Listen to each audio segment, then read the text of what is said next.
గుంటూరు జిల్లా పొన్నూరులోని ప్రఖ్యాతిగాంచిన సహస్రలింగేశ్వర స్వామి వీరాంజనేయ స్వామి వారి దేవస్థానం ప్రాంగణంలో నూతనంగా ఏర్పాటు చేసిన వసతి గృహాలను MLA Dhulipala Narendra Kumar ribbon cut చేసి ప్రారంభించారు.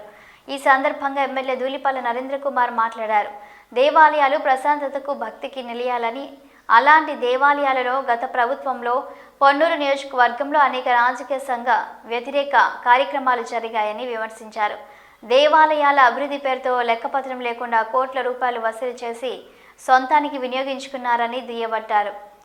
పెదకాకానిలోని ప్రఖ్యాతిగాంచిన శివాలయం దేవస్థానంలో మాంసాహారం వండిన సంఘటనలో నిందితులపై చర్యలు తీసుకోకుండా అప్పటి నాయకులు వారికి మద్దతు పలికారని విమర్శించారు.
గత 5 సంవత్సరాల కాలంలో దేవాలయం అంటే భక్తులు ఒక దేవుడి దగ్గరికి తమ కష్టాలు చెప్పుకోవడానికి దేవుడు ఆశీస్సుల కోసం వస్తారు. కానీ మన దగ్గర ఏంటంటే గత 5 సంవత్సరాల కాలంలో దేవాలయాలు అనేవి దోపిడీకి నిలయాలుగా మారినాయి, అరాచక నిలయాలుగా మారినాయి. ఇవాళ ఆంజనేయ స్వామి గుడి చూసినా మరి 2022లో ప్రతిష్ఠించిన ధ్వజస్తంభం 2 ఏళ్ళు అయ్యేటప్పుడు పాడైపోయింది. దానికి ఏం చెప్తా ఉన్నారంటే గతంలో ఉన్న ధ్వజస్తంభానికి ఉన్న ఇత్తడి కూడా ఒక లెక్కపత్రం లేకుండా డోనర్కి ఇవ్వడం, తీసుకున్న డోనర్ ధ్వజస్తంభం ఇచ్చే దగ్గర నుంచి ఈ రోజు వరకు కూడా ఇతర తొడగకపోవడం వలన అక్కడ కానీ కాలభైరవ స్వామి దగ్గర ఇది కానీ ఆ ధ్వజస్తంభం అనేది పాడైపోవటం చూడటం జరిగింది. అలాగే గుడిలో ఏ కార్యక్రమం తీసుకున్నా కూడా భక్తుల దగ్గర నుంచి ఇచ్చిన విరాళాలు కానీ చేసిన కార్యక్రమాలు కానీ ఏవి కూడా అధికారికంగా ఎక్కడా లేవు.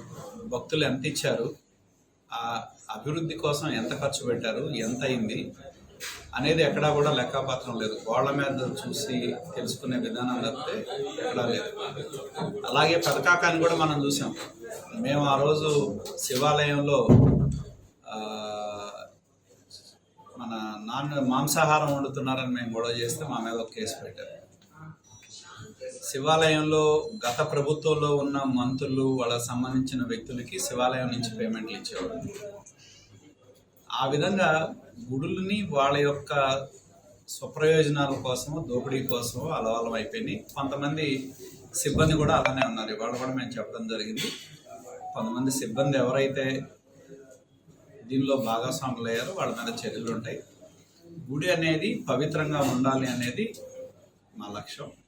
దానికి అనుగుణంగా ఎవరైనా సరే గుడిలో పనిచేసే ప్రతి ఒక్కరూ భగవంతుడికి జవాబుదారీగా ఉండాలి. మొన్న నాకు చాలా ఆశ్చర్యం కలిగింది ఏంటంటే అధికారం పోయిన అహంకారం అనేది మాజీ ప్రజాప్రతినిధికి తగినట్లేదు. నాకు ఆశ్చర్యం కలిగించింది ఏంటంటే క్వారీ గుడిలో దేవుడికి 12 నైవేద్యం పెడతారు. నైవేద్యం పెట్టి గుడిని మోస్తారు. ఆయన వస్తున్నారని ఆయన అనుచరులు కొంతమంది వెళ్ళి గుడిని 1:30 వరకు కూడా బలవంతాన అక్కడున్న పూజారుల మీద ఒత్తిడి చేసి గుడి తెరిపించి నైవేద్యం 2ంటికి పెట్టారు.